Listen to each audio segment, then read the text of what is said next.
মনে করিও না দুনিয়ার মধ্যে পাওয়ার খাটাইয়া জুলুম করে এখানেই শেষ হয়ে যাবে, এমন না। হাসরের ময়দান কায়েম হবে, আমার রবের বিচারের কাঠগড়ায় অবশ্যই তোমাদের দাঁড়ানো লাগবে। ব্যাপারে নবী বয়ান করতে লাগলেন। হঠাৎ করে মক্কার বড় বড় ইহুদিরা কাফেরেরা চিন্তার মধ্যে পড়ে গেল। মুহাম্মদ তো 40 বছর আগে জীবনেও কোনোদিন মিথ্যা বলে নাই। 40 বছর বয়সের পরে মুহাম্মদ তো মনে হয় মিথ্যা বলতে পারে না। একটা পর্যায়ে কুফফারেরা দৌড়াইয়া আমার মায়ার নবীর দরবারে গিয়া হাজির হয়ে যায়, যে বলে, ও মুহাম্মদ, এত যে বারবার বারবার কিয়ামতের ব্যাপারে তুমি বলো, একটু বলো না কোন সময় কিয়ামত হয়ে যাবে। তুমি যে কিয়ামতের ব্যাপারে বলো, একটু বলো না কোন সময় কিয়ামত। এটা বলার পরে সূরাত আন-নাজিয়াতের 3টা আয়াত আল্লাহ জিবরাইলের মাধ্যমে নবীর উপরে নাজিল করে দিলেন। ইয়াসআলুনাকা আনিস সাআতি আইয়ানা মুরসাহা ফীমা আনতা মিন যিকরাহা ইলা রাব্বিকা মুনতাহাহা। জোরে বলেন আল্লাহু আকবার, আরো জোরে আল্লাহু আকবার। আল্লাহ পাক বলেন, ও পয়গম্বর আমার, কুফফারেরা আপনার দরবারে দাঁড়ায় যাবে, আপনারা জিজ্ঞাসা করবে কোন সময় কিয়ামত হয়ে যাবে, মানে কোন সময় নোঙ্গর ফেলাবে তোমার আল্লাহ, এই ব্যাপারে আমাদের জানায়া দাও। আইয়ানা মুরসাহা, ব্যাখ্যা দিতে যে মুফাসসিরিন কেরামগণ জানায়া দেয় নোঙ্গর কোন জায়গায় ফেলানো হবে। মুরসাহায়ের মানে হলো নোঙ্গরটা তার কোন জায়গায় পড়বে। যেমন উদাহরণ, নৌকা চালায় নদীর মধ্যে, নৌকার মাঝে নৌকা চালায়, হঠাৎ করে নোঙ্গরটা ফালাইয়া দিলে নৌকার সামনে আগায় যাবে না, নৌকা বন্ধ হয়ে যাবে। মাঝি চাইলে নোঙ্গর ফালাইয়া দেয়, সঙ্গে সঙ্গে নৌকা বন্ধ হয়ে গেল, আর নৌকা সামনেও যাবে না, পেছনেও যাবে না, ডানেও যাবে না, বামেও যাবে না। এই নোঙ্গর মাঝি ফালাইলে নৌকা আর আগায় যাবে না। নাঙ্গলকোটের মুসলমান, এই দুনিয়া যে চলে চলে চলে দুনিয়া চলে, এই দুনিয়া বন্ধ করার ক্ষমতা ডোনাল্ড ট্রাম্পের নাই। এই দুনিয়া বন্ধ করার ক্ষমতা জো বাইডেনের হাতের মধ্যে আল্লাহ দেন নাই। এই দুনিয়া স্টপ করে দিতে পারে একজন, চিল্লায়া বলো তার নাম। আল্লাহ পাক বন্ধ করে দিতে পারে। আল্লাহ যেদিন বলবে, ও ইসরাফিল, সিংহা দিয়া রাখলাম, ফুৎকার দাও, ওদিন সুন্দর করে পুরা দুনিয়াটাই কেমন জানি হয়ে যাবে, লন্ডভন্ড হয়ে কিয়ামত কায়েম হয়ে যাবে। ইযা যুলজিলাতিল আরদু জিলজালাহা ওয়া আখরাজাতিন আরদু আথকালাহা ওয়া ক্বালাল ইনসানু মা লাহা। সূরা জিলজাল পড়লে কিয়ামত কেমনে কায়েম হয়ে যাবে বান্দা পরিপূর্ণ টের পেয়ে যাবেন আপনারা। আল্লাহ পাক বলেন, নবী আমার, সব কাফেররা আপনারে বলবে কোন সময় নোঙ্গর ফালাবে আপনার আল্লাহ, মানে কোন সময় আপনার আল্লাহ এই দুনিয়াটাকে বন্ধ করে দিবে, একটু বলেন না। আপনার এই ব্যাপারে কি ধারণা আছে? ধারণা থাকলে আমারে বলেন। আল্লাহ পাক সূরাত আন-নাজিয়াতের 43 নম্বর আয়াতের মধ্যে বলেন, ফীমা আনতা মিন যিকরাহা, এই ব্যাপারে তো বিন্দু মাত্র পরিমাণ জ্ঞান নবী আমি আল্লাহ আপনারে দেই নাই। কিয়ামত কোন সময় হবে এই ব্যাপারে আপনার বিন্দু মাত্র পরিমাণ ধারণা নাই।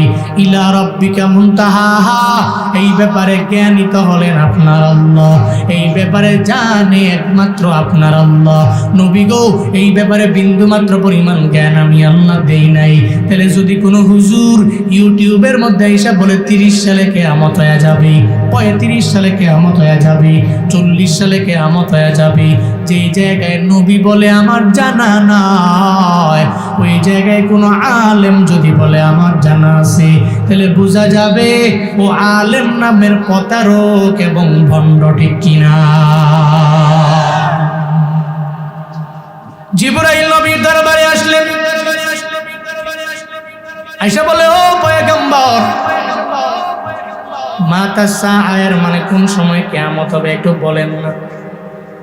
নবী কয় জিবরাইল আমার জানা নাই, প্রশ্নকারী আমার চাইতে অনেক পরিমাণে ভালো জানে, আমি জানি না।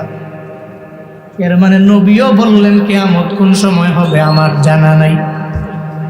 কোন আলেম যদি বলে 30 সালে হবে, তাহলে ওই আলেম ভণ্ড নাকি ভালো? নবী কয় জানি না, আলেম কয় জানে। নবীর চাইতে বড় আলেম, নাউজুবিল্লাহ পড়বেন না। নবী বলছেন আমি জানি না, আল্লাহ পাক বলছেন ফিমা আনতা মিন যিকরাহা, এই ব্যাপারে কি জ্ঞান আপনাকে আমি দিয়েছি না দেই নাই? তো ইলা রাব্বিকা মুনতাহাহা, এই ব্যাপারে একমাত্র আল্লাহ পাক জানেন, আপনার রব জানেন, আপনার রব ছাড়া কেউ জানে। কিন্তু এখন আসুন, তাহলে কিয়ামত হবে, এটা তো শিওর, এটা তো অবশ্যই হবে। পৃথিবীর কোনো ব্যক্তি এই দুনিয়াকে বন্ধ যেমন করতে পারবে না, চালুও রাখতে পারবে। আল্লাহ যদি কয় স্টপ, পৃথিবীর এমন কোন শক্তিধর ব্যক্তি আছে যেটাকে স্টপ করতে পারে? আল্লাহ যদি কয় স্টপ, পৃথিবীর এমন কোন শক্তিধর নাই এটাকে স্টপ করতে পারে। আর মাখলুক কিছুই করতে পারে না আল্লাহ ছাড়া, আল্লাহই সব কিছু করতে পারে মাখলুক ছাড়া।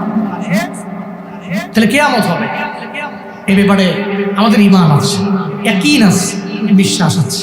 কিন্তু হ্যাঁ, কেমনে বুঝবো কখন কিয়ামত হবে? এ ব্যাপারে যেতে হবে হাদিসে। তখন ওই আলামতগুলোকে ভাগ করা হয়েছে দুই ভাগে, আলামতে কুবরা, আলামতে সুগরা। বড় বড় আলামত, ছোট ছোট আলামত। এই আলামতে কুবরা হচ্ছে 10টা। কয়টা? সবাই বলতে হবে কয়টা? আলহামদুলিল্লাহ ওয়া শুকরুলিল্লাহ। এই 10টা আলামতের একটা আলামতও এখনো পৃথিবীতে প্রকাশিত হয় নাই। কিন্তু আলামতে সুগরা যেগুলা, আমি আমার সোসাইটি দেখি, আমি আমার সমাজ দেখি, আমি দেখে চিন্তা করে বুঝি এই আলামতে সুগরা যেগুলো আছে এই সবগুলোই আমার সমাজে আছে। তিরমিজি শরীফের 2210 নম্বর হাদিসটা খুতবায় পড়েছি। নবীজি বলছেন ইদা ফাআলাত উম্মতি 15 খাসলাতান হাল্লা বিহাল বালা।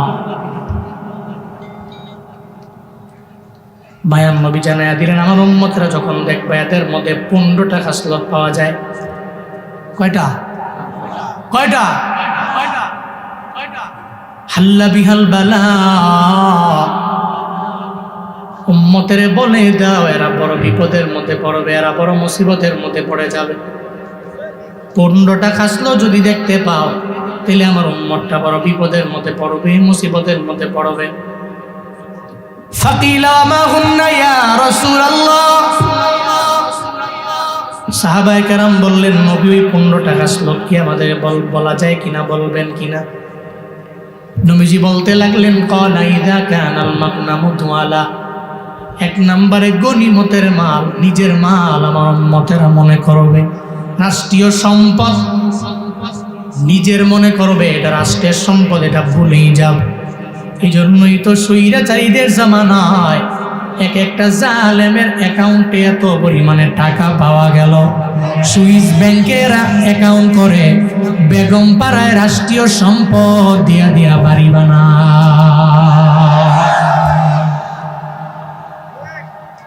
রাষ্ট্রীয় সম্পদ যদি নিজের মাল মনে না করত, খোদার কসম আমার দেশের মানুষেরা যে পরিমাণে পরিশ্রম করে আগায়া যায়, এই যে গ্রামের দিনমজুর মানুষেরা যেই পরিমাণে কষ্ট করে আগায় রে বাপ, যদি এদের টাকাগুলো রাষ্ট্রীয় সম্পদ মনে কইরা বড় বড় নেতারা একটু ভালো লাইনে যদি খরচ করতে পারত, তাহলে আমার দেশটা সোনায় ভরপুর হয়ে যেত, ঠিক কিনা? রাষ্ট্রীয় সম্পদেরা নিজের মাল মনে করবে। 2 নম্বরে নবী জানায়া দেওয়াল্লা মানাতু মাগনামা, দুই নম্বরে আমানতের টাকা নিজের টাকা মনে করবে, আমানতের টাকা মনে করবে আমার টাকা। এর মানে হলো এমন হয়ে গেল 1 কোটি টাকা রাস্তার জন্য বাজেট হয়ে গেল, 20 লক্ষ টাকা দিয়া কাম কইরা বাকি 80 লাখ টাকা নিজের পকেটে ঢুকাইল। অথচ ওই টাকা তো তার বাবার না, ওই টাকা তো তার দাদার না, ওই টাকা তো তার বংশের কোনো ধনী ব্যক্তির না, এটা তো জনগণের। কিন্তু আমানতের টাকা নিজের টাকা মনে করেছে এমন নেতা আছে না? না, আমানতের টাকা যারা খেয়ানত করে এরা আমার নবীর অনুসারী না। একমাত্র আবু জাহালের অনুসারীরাই আমানতের টাকা মাইরা দিতে পারে, ঠিক কিনা? নবীর জিন্দেগিতে দেখো আমানতের খেয়ানত নাই আছে।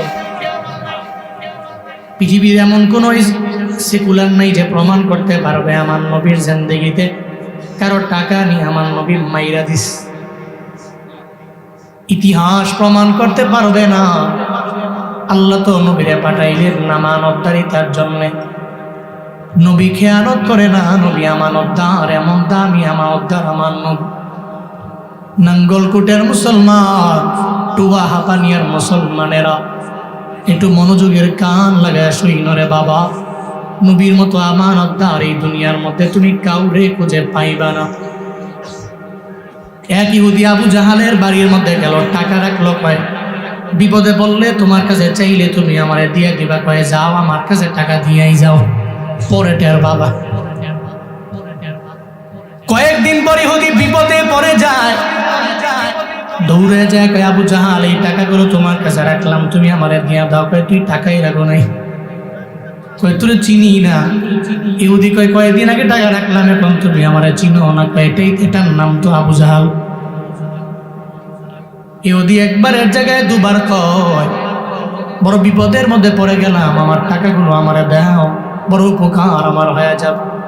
আবু জাহাল কয় দিব না। তুই কি করবি? একবারের জায়গায় দুবার যদি বলো, ঘর থেকে তরবারি আই না, তোর দেহ থেকে আমি গর্দানটাকে আলাদা করে দিব। চিল্লায় পড়া যাবে কি না? আউযুবিল্লাহ। ইহুদি চিন্তায় পড়ে গেলেন, আমার টাকা লাগবে না, টাকার বিন্দু মাত্র পরিমাণ আমার প্রয়োজন নাই। দৌড়ে রওনা হয়ে গেল। আবু জাহালের দরবারে যদি থাকি টাকাও পাবো না, আবার কল্লাটাও হারানো লাগবে, আমার দেহ থেকে গর্দান আলাদা হয়ে যাও। চোখের পানি ফালায়া ফালায়া যখন চোখের পানি মুছতে মুছতে নিজের বাড়ির দিকে রওনা। রাস্তায় যাওয়ার পরে আমার মায়ার নবীর সাথে মোলাকাত। তার সাথে মায়ার নবীর সাথে, যে নবীর দিলটাকে আল্লাহ পাক মায়া দিয়েই বানাইছে। মায়ার নবী ডাক দিয়া বলে, ইহুদি কই যাও? তোমার কাছে বইলে তো আমার বিন্দু মাত্র পরিমাণ লাভ নাই, আরো লস হবে। আমার লাভ হবে না, এই জন্য মোহাম্মদ তোমার আমি বলতে রাজি না। নবী কয় তুমি কান্দো কেন? আমারে বলো না। একটা মানুষ যদি চোখের পানি ফেলে কান্দে, আমি নবী সইতে পারি না।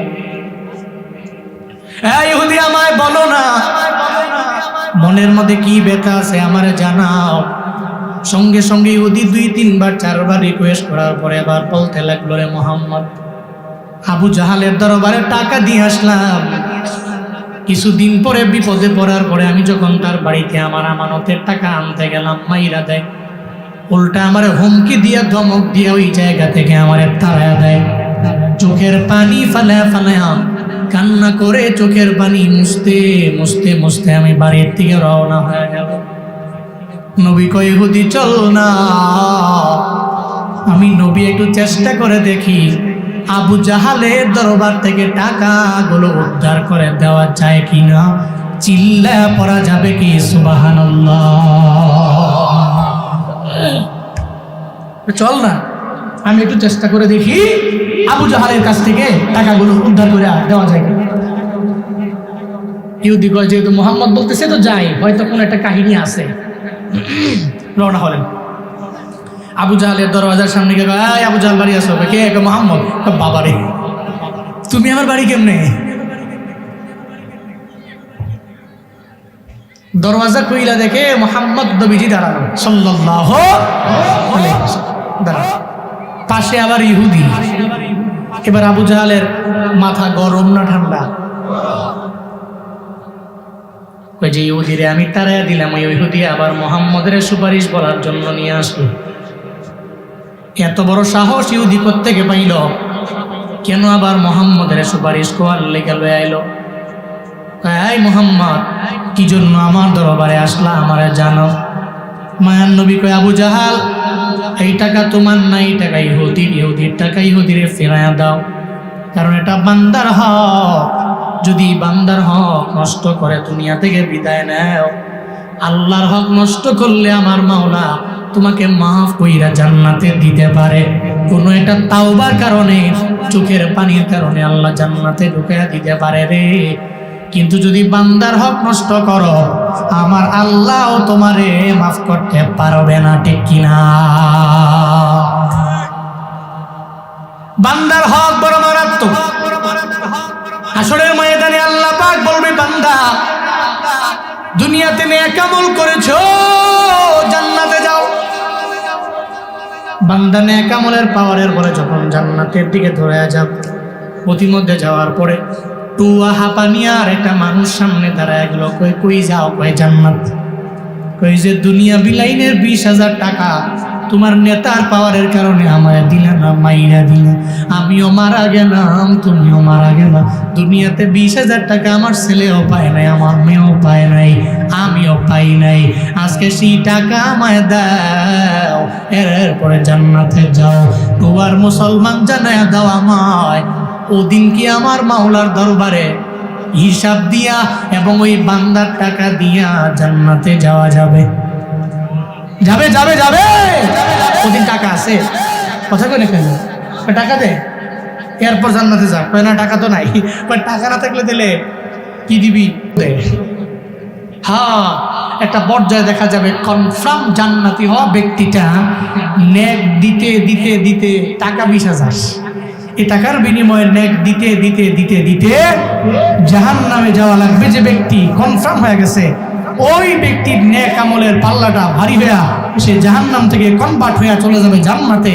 আর কনফার্ম জান্নাতি ব্যক্তিটা তার নেক আমলের পাল্লাটা কমতে কমতে কমতে কমতে হালকা হইয়া সে চলে যাবে জাহান্নামে। চিল্লায়া পড়া যাবে কি একবার, নাউযুবিল্লাহ।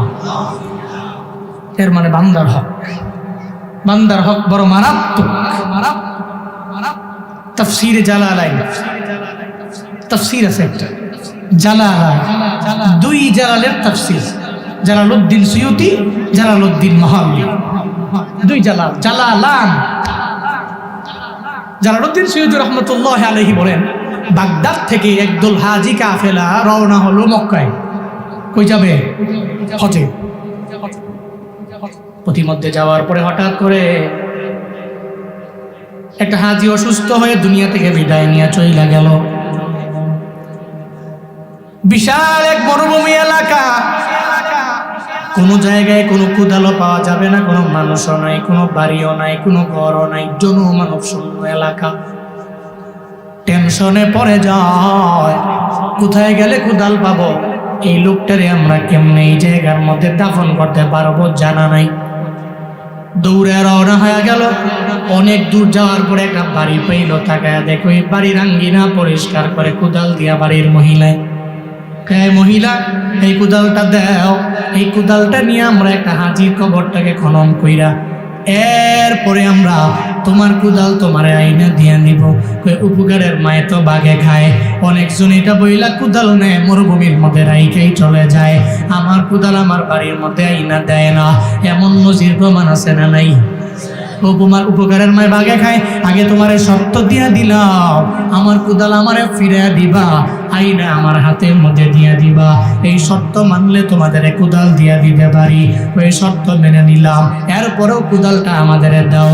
কুদাল নিয়ে যখন মরুভূমির মাঝে ওই ব্যক্তিটাকে দাফন কাফন শেষ করার পরে একটা পর্যায়ে ওই কুদালটা কবরের মধ্যেই রাইখা উপরে চলে আসলো। একজনে আর একজনের কয় কুদাল কই? কয় কুদাল তো ডানে বামে কোথাও দেখা যায় না, চতুর্পাশে কোথাও কুদাল নয়। একজন জন্য কয় মনে হয় ভুলে কুদালটা কবরের মধ্যে রাইখা আসলাম। যেই ব্যক্তিটা ওই শর্ত মাইনা ওই মহিলার থেকে কুদালটা আনলো, এই ব্যক্তি বলে কুদাল তো অবশ্যই আনা লাগবে, ভেতর থেকে কুদালটা আনো, এরপরে কুদালটা মহিলার দরবারে আবার দাও। এই আল্লাহর বান্দারা, এই কবর আবার খনন করা আরম্ভ করে দাও। একটা পর্যায়ে কবর থেকে যখন মাটি উঠানো শুরু করলো, তারা তাকায়া দেখে ওই হাজিটা হাউ মাউ করে করে চিল্লায়, আর তার ডানে বামে সাপের কবরের মধ্যে সাপের কোনো অভাব নাই। তারা তাকায়া দেখে ওই ব্যক্তির দুটা হাত আর কুদালের সাথে আগুনের দড়ি লাগানো, ওই আগুনের দড়িটা তারে বারবার পেঁচায় রাখি। সে হাউ মাউ করে চিল্লায়, চোখের পানি ফালায়া কান্না করে। হাজিরা আতঙ্কিত হয়ে গেল, ভয় হয়ে গেল, কয় কুদাল লাগবে না।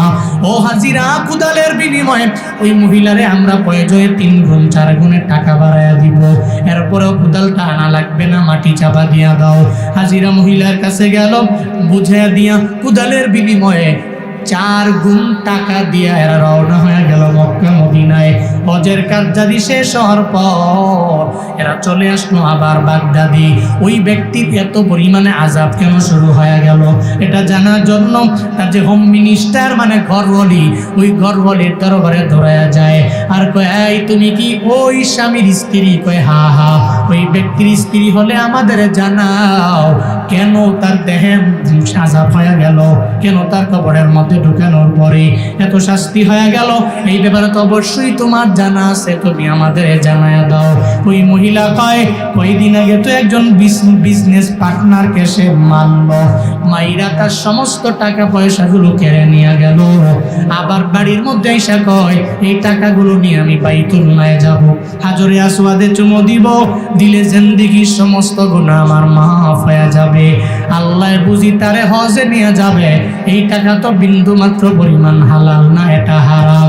আল্লাহ ক্ষেতের চাকা খেতেই ভাঙ্গে, আইলে তুই না ভাঙ্গে না, ঠিক কিনা?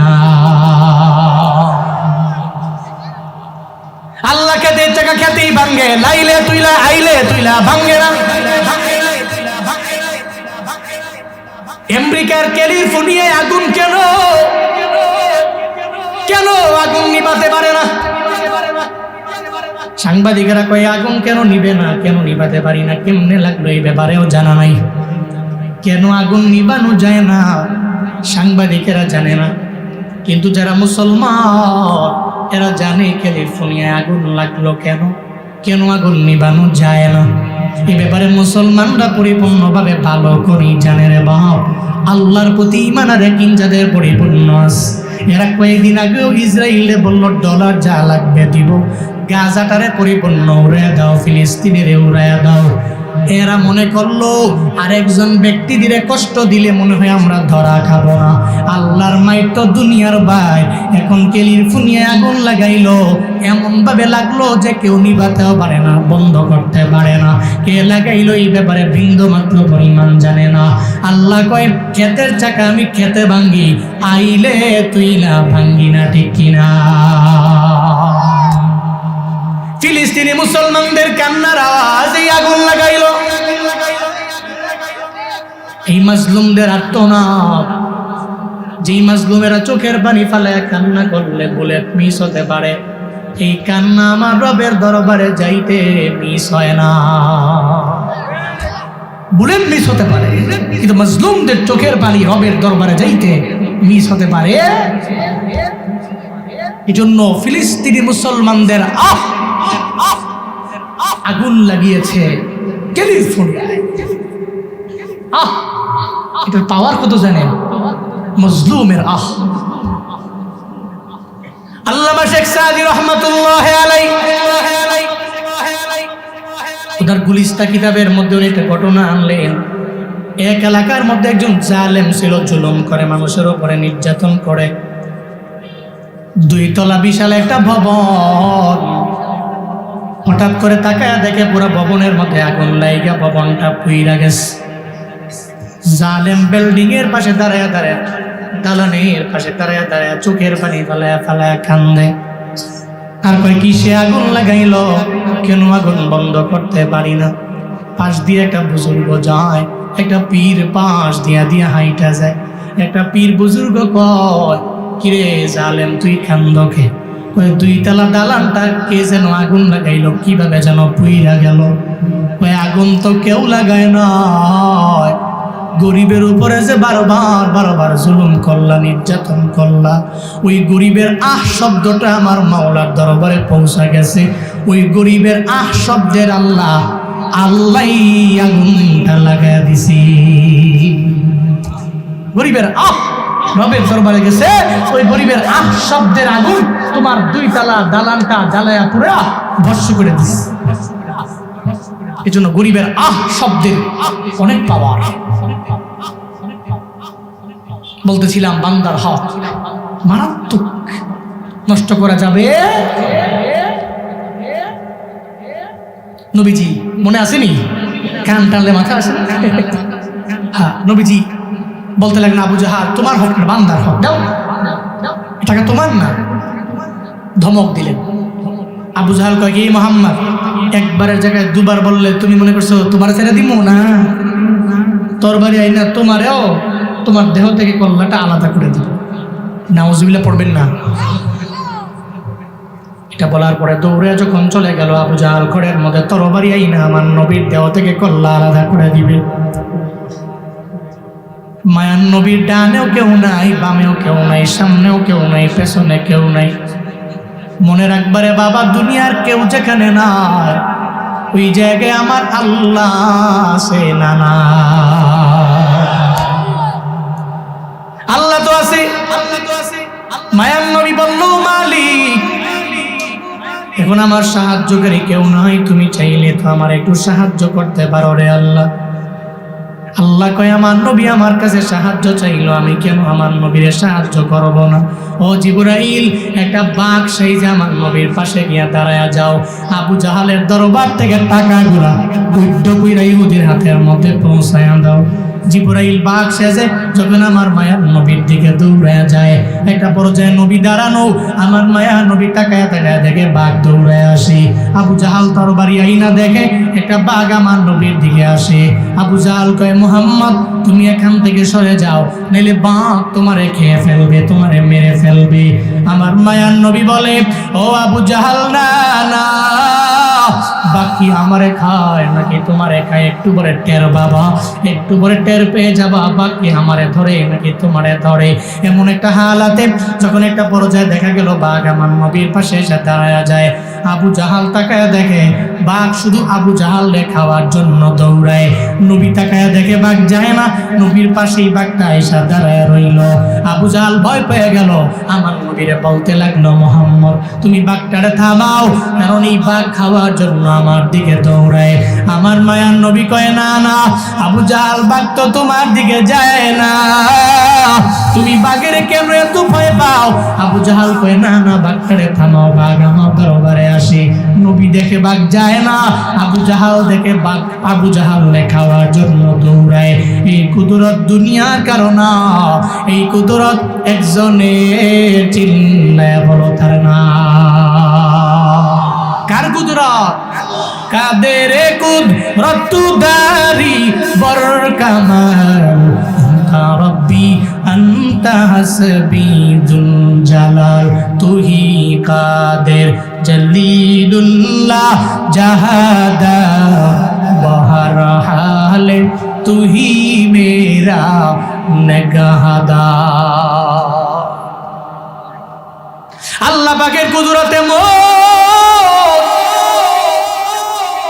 আবু জাহাল তাকায় দিকে বাঘ আবু জাহালের দিকে দৌড়ায়। মায়ার নবী দেখে বাঘ আবু জাহালের দিকে যায় না, বরং দাঁড়ায় রইল। আমার মায়ার নবী কই, আবু জাহাল বাঘের যদি এত ভয় পাও, তাহলে বাঘের আল্লাহ রে কেন ভয় পাও না? বাঘের এত ডরাও, তাহলে বাঘের আল্লাহ তো গুণ আছে, আল্লাহর কেন ডরাও না? যদি ডরাও এত, টাকা তো তোমার না, তোমার বাপের না, টাকা ইহুদি দিয়ে দাও। সুবহানাল্লাহ জোরে পড়ে না? আরো জোরে পড়ে না সুবহানাল্লাহ? দিয়ে দাও। মুহাম্মদ তোমার পায়ে ধরছি, বাঘ থামাও, টাকা আনতাছি। ঠিক আছে বাঘ থামাইলাম, বাঘ তো আসলে যায় না, দাঁড়ায় রইছে। ইহুদি কাছে টাকা না দিয়া কয়, ইহুদি যাও গা, হ্যাঁ মোহাম্মদ যাও তুমি। ডরে, বাঘের ডরে পৃথিবীতে মুশরিকরা মুনাফিকরা এরা তো বেশি ভয় করে, কিন্তু মুমিন, ওই যে আগে বলছি না, মুমিনরা কারে ভয় করে? আরো জোরে বলতে হবে, কারে ভয় করে? আল্লাহকে। ভয় পেয়ে গেল, টাকা দিয়ে দিল। নবী কই, ইহুদি পাইছো বুঝা? পাইছি, যাও। নবী চলে গেলেন। জিবরাইল বাঘের বেশে আসছেন, জিবরাইল চলে গেলেন। পথির মধ্যে যাওয়ার পরে ইহুদি মনে মনে চিন্তা করে, এতদিন যার দল করলাম তার দল কইরা তো আমার লাভ নাই। যেই ব্যক্তিটা আমানতদার না, যে বিন্দুমাত্র পরিমাণ মানুষের আমানতটাকে আমানতদারিতার সাথে রাখতে পারে না, জীবনেও কোনোদিন তার দলের মেম্বার আমি হতে পারি না। যেই মুহাম্মদের গালি দিলাম সারা জীবন লাগায়া, ওই মুহাম্মদের মতো আমানতদার এই দুনিয়ার মধ্যে আর 2 নাম্বার কেউ হতে পারে না। যেই মুহাম্মদের গালি দিয়েছি, ওই মুহাম্মদ একটা কালেমার দাওয়াত দেয়, জীবনেও কোনোদিন এটা মিথ্যা হতে পারে না, পারে না। ইহুদি দৌড়ে চলে গেল আমার মায়ার নবীর দরবারে, যা কয়, মুহাম্মদ তুমি আমার যে উপকার করলা, তুমি আমার টাকাটাই আবু জাহেলের দরবার থেকে আমারে ফিরে আইনা দিলা। তোমার মতো ভালো মানুষ এই জগতের মধ্যে কেউ হতে পারে না। তুমি যে ধর্মের দাওয়াত দাও, ওই ধর্মের একজন সদস্য আমারে বানায়া দাও, আমারে পড়ায়া দাও লা ইলাহা ইল্লাল্লাহ মুহাম্মাদুর রাসূলুল্লাহ সাল্লাল্লাহু আলাইহি ওয়াসাল্লাম। আমারে কালেমা পড়ায়া মুসলমান পড়ায়। এর মানে বুঝা গেল একমাত্র আবু জাহালের চালা মুন্ডারাই, অনুসারীরাই আমানতের খেয়ানত করতে পারে, কিন্তু মুহাম্মদ সাল্লাল্লাহু আলাইহি ওয়াসাল্লামের খাঁটি উম্মতেরা আমানতের খেয়ানত করতে পারে।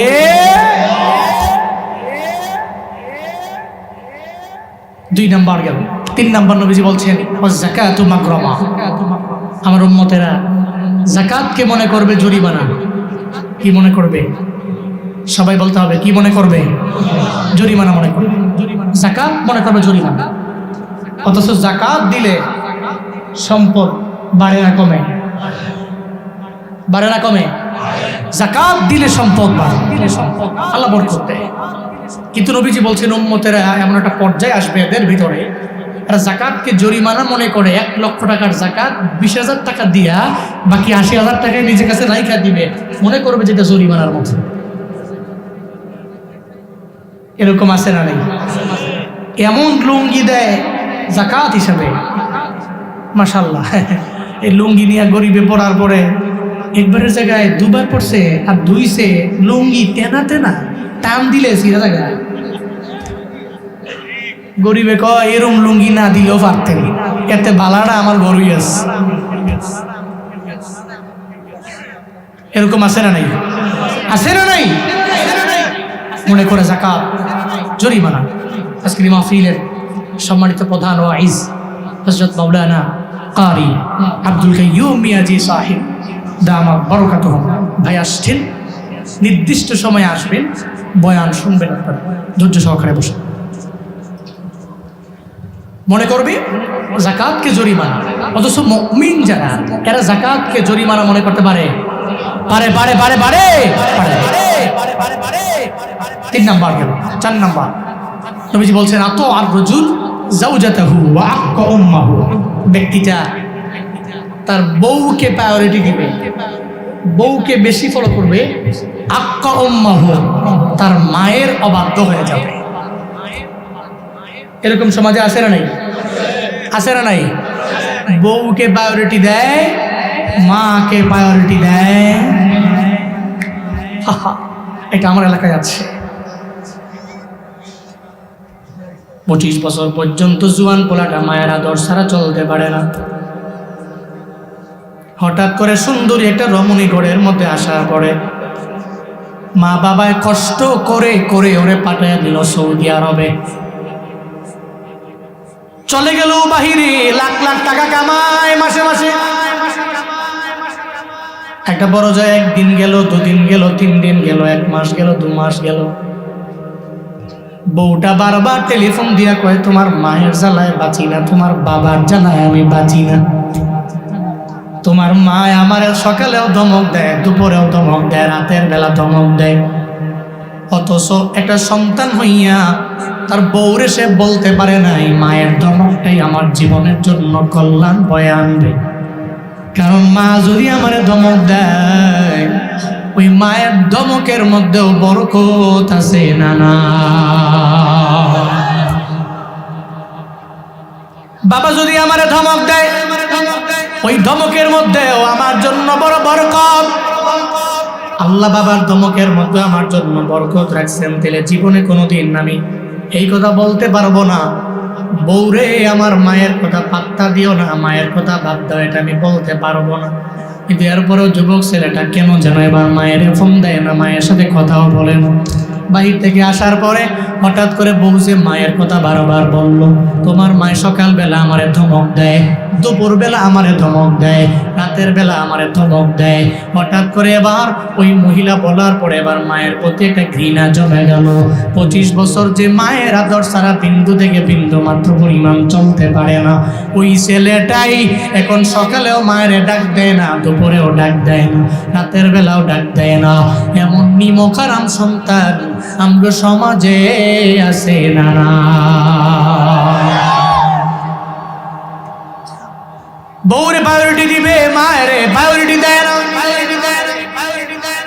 অথচ জানে না জীবনে কোনোদিন যদি মায়ের বদদুয়া যদি আমার কপালের মধ্যে লেগে যায়, আমি জীবনে উন্নত হতে পারবো না, সফলতার দোয়ার পর্যন্ত জীবনেও কোনোদিন আমি যেতে পারবো না।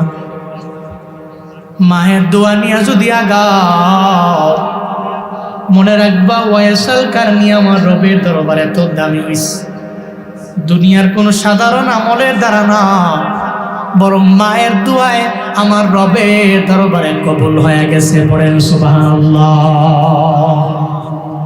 ওয়াইসাল কারণী ইয়েমেনে যার বাড়ি, কর নামক এলাকা, জঙ্গলের মধ্যে যার বসবাস, ওয়াইসাল কারণী রাহমাতুল্লাহি আলাইহি যার নাম। মায়ের খেদমত করে, মায়ের সেবা করে, মায়ের সাথে সব দিনের জীবন অংশটা পরিপূর্ণ কাটায় দেয়, রাতে কাটায় দেয়। মায়ার নবীর চেহারা মুবারক দেখার জন্য একদিন বলে, মা গো আমি মদিনায় যাব, নবীরে দেখার জন্য আমার যাইবার বড় মনে চায়। মায়ে কয়, আমার তো আর কোনো দ্বিতীয় কোনো ছেলেও নাই, আমার কোনো মেয়েও নাই। ও সন্তান আমার, তুমি যদি আমারে সাইরা মদিনায় যাও, তাইলে আমারে কে দেখবে, আমারে কে খাওয়াবে? এই চিন্তায় আমি মা পড়ে যাব। মনে হয় না খায় আমি মা দুনিয়া থেকে বিদায় নিয়ে চলে যাওয়া লাগবে। ওয়াইসাল কারণী কয়, তাহলে মা আপনি কি বলেন? কয়, তুমি আমার সঙ্গেই থাক। আমার মায়ার নবীরে দেখতে যাইতে পারে না, মায়ের কাছে পরে রইল ওয়াইসাল কারণী রাহমাতুল্লাহি আলাইহি। একটা পর্যায়ে মা চোখের পানি ফেলে আমার রবের দরবারে আবদার জানায়, আল্লাহ গো, ওয়াইসাল কারণীরে তুমি জামানার শ্রেষ্ঠ শুধু ওলি বানাইলে হবে না, তুমি আমার সন্তানের জামানার সব ওলিদের ওলি তুমি বানায়া দাও। শুধু ওলি না, সব ওলিদের ওলি তুমি তারে বানায়া দাও। মায়ের দোয়া আল্লাহর দরবারে করল, আল্লাহর দরবারে মায়ের দোয়া কবুল হয়ে গেল। ওয়াইসাল কারণী রাহমাতুল্লাহি আলাইহি জামানার শ্রেষ্ঠ ওলি আল্লাহ তারে বানায়া দিলেন।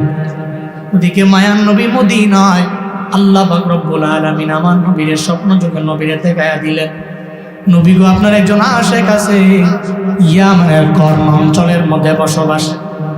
মায়ের কথা মানতে যাইয়া মদিনা ইয়ামান থেকে আপনাকে দেখার জন্য আসতে পারে না। আল্লাহ পাক বলছে মায়েরও বাধ্য হওয়া যাবে না, এই জন্য নবী আপনাকেও দেখতে আসতে পারে নাই। তার মা হাত তুইলে আমি রবের দরবারে দোয়া করার কারণে এত পরিমাণে আমি আল্লাহ কবুল করে নিলাম, এত পরিমাণে গ্রহণ করে নিলাম, এত পরিমাণে আমি আল্লাহ অ্যাকসেপ্ট করে নিলাম। আমি আল্লাহ তারে মুস্তাজাবুদ দাওয়া বানায় দিলাম, এমন মুস্তাজাবুদ দাওয়া যে দোয়া করতে দেরি হবে, আমি আল্লাহ কবুল করতে দেরি করব না। পড়েন সুবহানাল্লাহ। তারে আমি মুস্তাজাবুদ দাওয়া বানিয়ে দিলাম। কার দোয়ায়? সবাই বলতে হবে কার দোয়ায়? মায়ের দোয়ায়। মায়ার নবী স্বপ্ন যুগে দেখলেন ওয়াইসাল কারণীকে। ইন্তেকালের আগে আমার নবী যখন দুনিয়া থেকে বিদায় নিয়ে চলে যাবে এমন একটা ভাব হয়ে গেল। মায়ার নবী ডাক দে, ওমর আমার দরবারে আসো না, আলী আমার দরবারে আসো না। ওমর আর আলীকে আমার মায়া নবী নবীর কাছে ডাকলেন আর বললেন, ওমর রে, এই আলী রে, ইয়ামেনের একটা আশেক আছে যার নাম হলো ওয়াইসাল কারনী রাহমাতুল্লাহ আলাইহি। তার নাম ওয়াইসাল কারনী। আমার মরণের পরে আমার পরনের একটা জুব্বা তার কাছে গিয়া তোমরা হাদিয়া দিয়া দিবা। সুবহানাল্লাহ। পকেটে ধুন বাড়ি যায় কই কি দিত? জুব্বা দিত। জুব্বা কার জুব্বা? হুজুরের জুব্বা না, দুনিয়ার কোন পীরের জুব্বা না, নবীর জুব্বা। সুবহানাল্লাহ পড়বেন না? যে নবীর দেহ মুবারকের এত দাম, জুব্বা মুবারকের কত দাম। কই জুব্বাটা তারে দিয়ে দিবা।